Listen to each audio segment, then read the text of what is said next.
Welcome students to your English class yet again. Today we will be starting with a new poem from your textbook First Flight.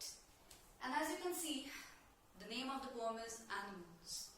It's written by renowned American revolutionary poet Sir Walt Whitman. The details of the early life of Walt Whitman and the way he used to write, especially on when he was the one who used to balance between transcendentalism and realism. Now, what are transcendentalism and realism? That has already been previously explained in your class. I'm very sure it must have been explained by your teachers as well. So in this video, I shall be explaining to you, or shall I say, I will be explaining, giving the line-by-line explanation of the poem, both literally as well as metaphorically, so that it becomes easier for you to understand and to prepare notes accordingly. So shall we begin? In order to do so, I would suggest you all to kindly keep your textbook by your side and open page number 83 of your textbook. Yes, the poetry is on page number 83. Here it is. Now before we start off with the poem, students, let me tell you one more thing. Walt Whitman was known as father of free verse. Now free verse is a form of writing verses, or shall I say poetry, which does not follow any set parameters of metric pattern or any of the rhyme schemes. So giving this idea in your mind, let us begin. In this poem, the poet tells us that he feels more at home with animals than humans, whom he finds complicated and false. Now there are two parts in this particular line where you should pay attention to. The first one is feels more at home. Feels more at home means he feels much more kinship with the animals, or he feels much more comfortable in the company of the animals rather than being with the humans. Why? Because according to the poet, humans are quite complicated and false. They do not express themselves, act as freely, or shall I say, with as much honesty as the animals do. And how he explains to us this particular thought process, that is there in the poem. I think I could turn and live with animals. They are so placid and self-contained. Now here, when we actually talk about this word, turn, it can be taken up into two ways. The first one can be, he wishes and he's thinking, our poet is thinking, after looking at the world, after looking at the behavior of humans, he has actually started comparing the humans, or shall I say the behavior of the humans, with that of animals. And after realizing that, after understanding and after drawing, and he's actually trying to draw a conclusion in which he says that he wished he could change back, or shall I say he could change into an animal and live with them. The first meaning is this.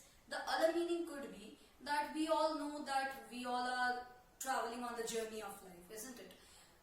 So Walt Whitman may also be trying to say that he wishes that he could turn on this journey of life, and instead of spending the rest of his life in the company of the false humans, or of the people who are not honest with even with themselves, rather than being with the people they live with, it will be much more helpful, or shall I say it will be much more pleasant for the poet if he could go and live with the animals. And the reason he gives is, they are the animals.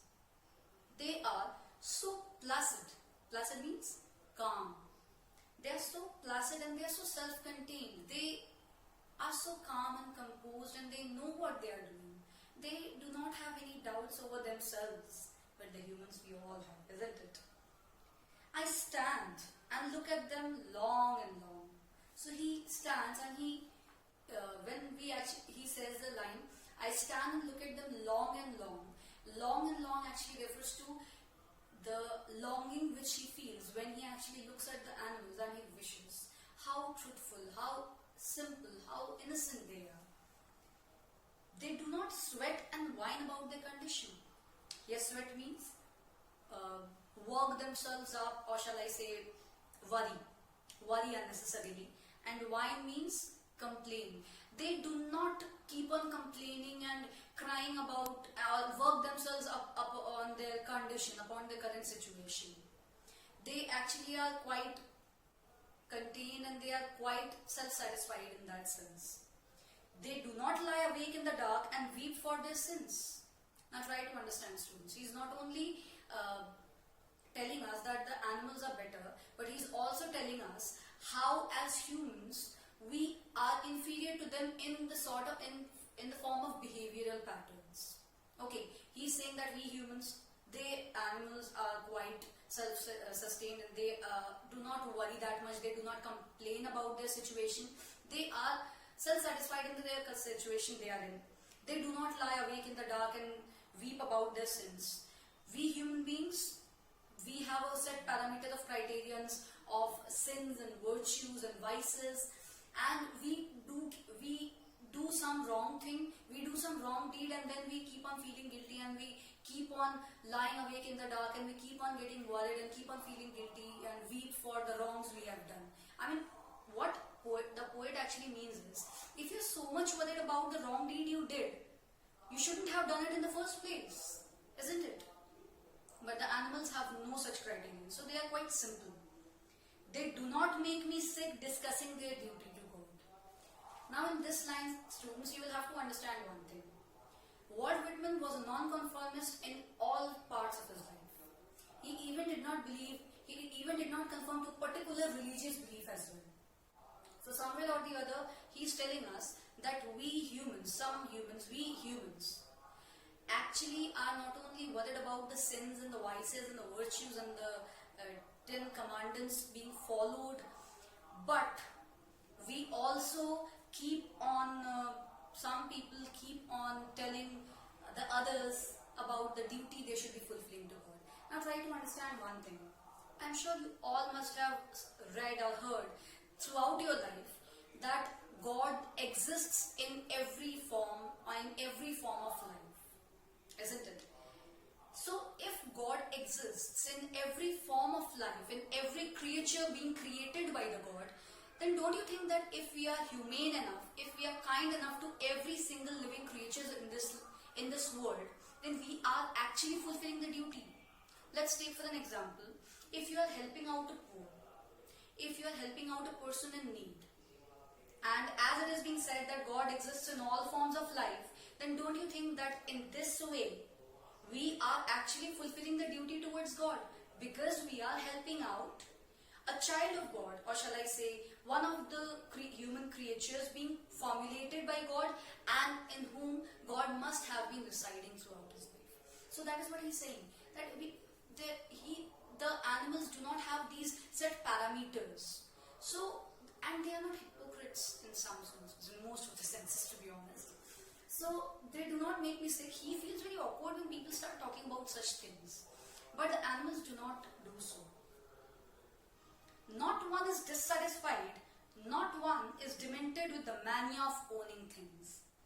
He also continues by saying that you won't find a single animal dissatisfied with the situations, dissatisfied with whatever that particular creature has or does not have.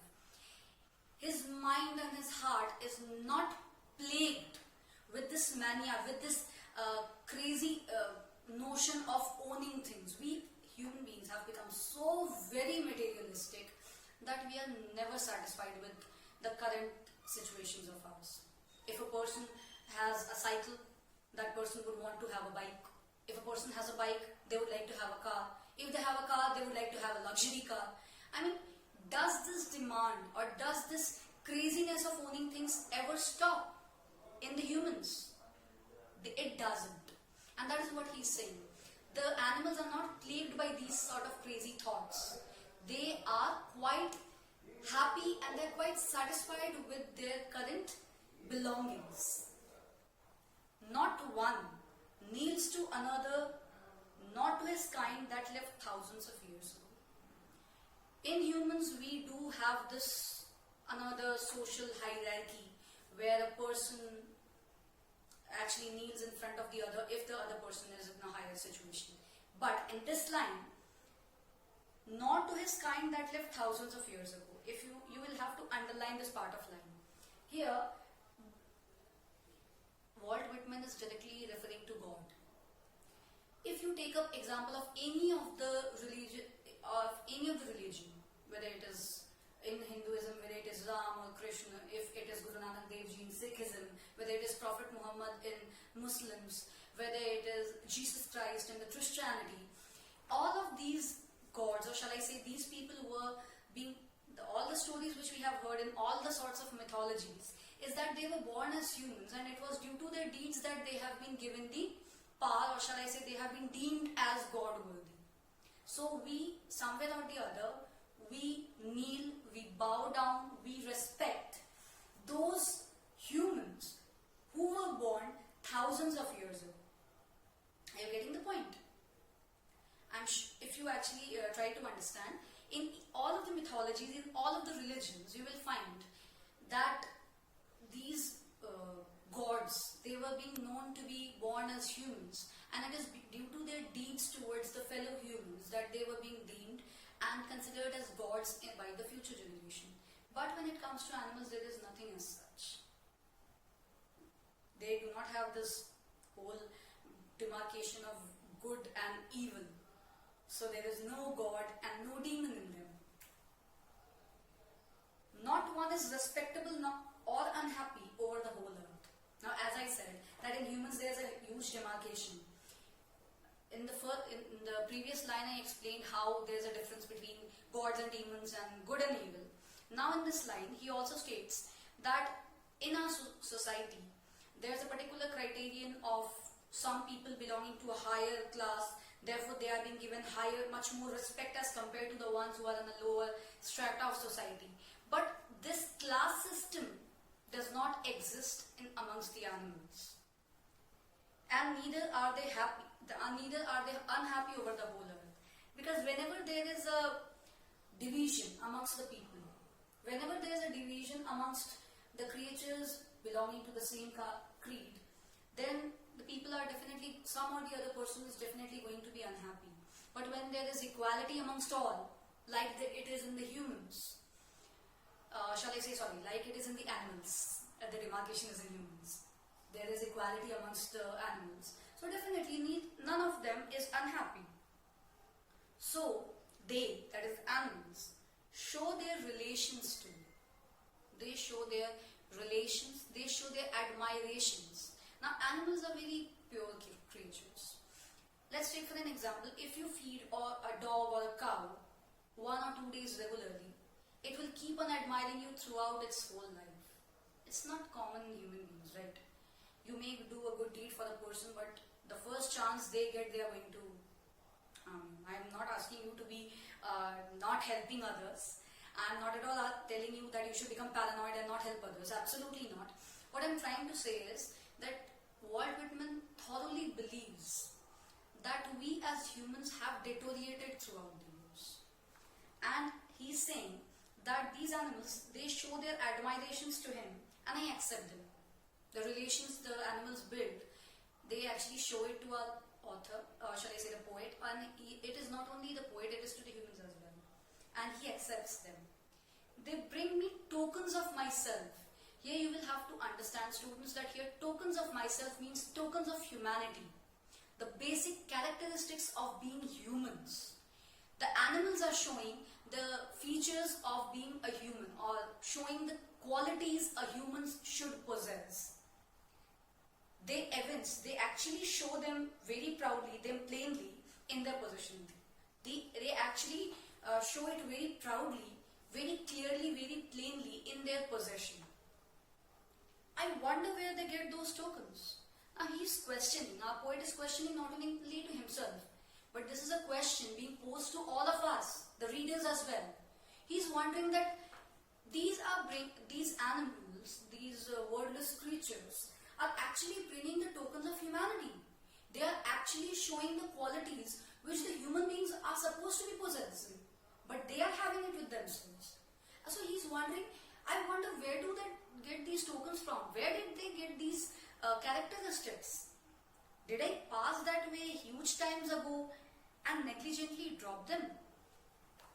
Now this is seriously a direct satire on us, on our thought processes and on our way of living life. He's saying that is it so that we all in our whole humdrum of living life, of having multiple things with us, of getting worried about tiny little things, of actually getting worried over pitiable issues, of fighting amongst each other, have we humans throughout, since the evolution has taken place, have we negligently dropped those qualities of humanity throughout our way of life?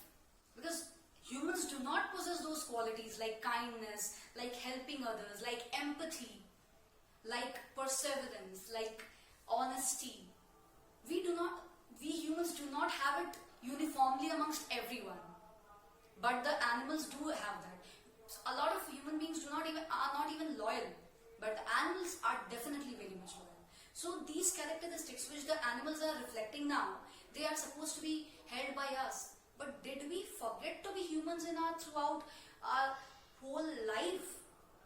This is something, and he is leaving us with a question in our mind. Now understand one thing, students. This poem was being taken up from one of his very famous collection of poems, that was in Leaves of Grass, where he's actually talking about the whole understanding of life as we know it and of human beings as we know it. And definitely Walt Whitman leaves us with this question in our mind for us to contemplate, for us to think and introspect, that it seems to be a high time that we need to understand that we are lacking those qualities which made us human in first place. So let us try to relearn those qualities and live our life in a much more better way. That is what he is trying to tell us. And when we actually move on to the poetic devices, yes, as you can plainly see, there is the personification is being used uniformly. Why? Because he's contrasting and comparing the animals with that of humans, and all the qualities are being shown here. Repetition, yes, in lines like long and long. Then there are many more such examples which show the repetition.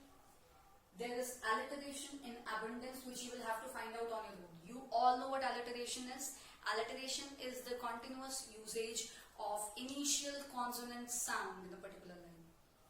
Like, I'll give you one example.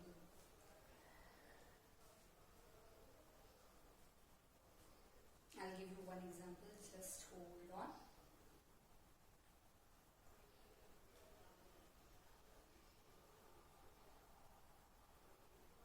You will have to find out. I did find them. You will have to find it on your own. Then there is the rhyme scheme, as I told you that it is written in free verse. There is one more which I have not mentioned here, but it is definitely prominently present, and that is anaphora. Anaphora, you will have to write it down, since I forgot to note it down, sorry. But you will have to write it down in your book. The spelling would be A-N-A-P-H-O-R-A. Anaphora. Anaphora is that literary device where the initial part of the sentences are being repeated one after the other, like in this particular part. They do not sweat and whine, they do not lie awake, they do not make me sick. So this whole part, they do not, they do not, they do not. This is being repeated in the consecutive 3 lines. So this is the direct usage of anaphora. I hope I was able to explain this poem line by line, and it is advised to you to kindly go through this poem once, read the poem once, then go through the explanation which I gave you. While reading the poem, it will be helpful for you. Use your headphones for better understanding, and so that there is no outside disturbance. Also, in case if there is any further question, please feel free to contact your subject teacher or post it in the comment section. That's all for today. That's all for this class, students. We'll be back very soon with yet another chapter for you to understand. Thank you so much for joining. That's all. Thank you.